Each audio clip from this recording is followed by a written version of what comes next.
Rahmetli vatandaşlar, şimdi birlik olmanın vaktidir. Adalet için kureşmeknin vaktidir. Halkımızga, vatandaşlarımızga karşı yapılgan horluk ve akaretlerge da ne kadar göz yummak mümkün. Biz öz evimizde neden korkamız, neden kaçamız?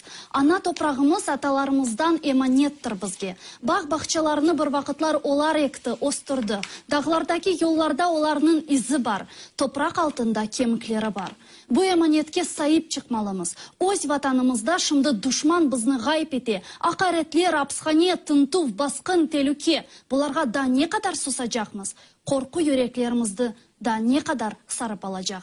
Arkadaşlar, eğer bizler bu kusurunu görmesek, halkımız için çalışmasak, can dalaşıp yürmesek, bizler bozuk kanlı, otsuz jaya tutarmız. Çıkalmamız bastırıktan, biz ebedi jatarmız.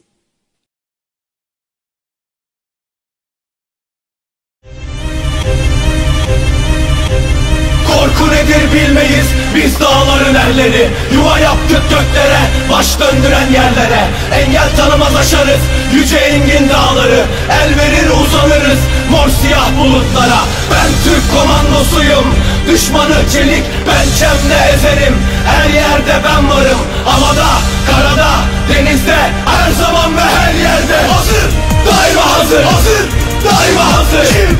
Türk askeri. Kim? Mehmetçik, Türk askeri. Allah, Mehmetçik, Allah. Vatan uğruna can alıp can verenlerin şerefine. Şu kopan fırtına Türk ordusu ya Rabbi. Senin uğrunda ölen ordu budur ya Rabbi. Vur canlı silahınla gönül mülkü düzensin. Vur şehitler aşkına, vur sen Allah aşkına. Korkaklar anlamaz biz ölüme aşık olanlar. Vatan toprağı için biz can verip can alanlar. Şehidin bir damla kanına gökyüzünü yakacağız. İnsan büyür beşikte, mezarda yatmak için.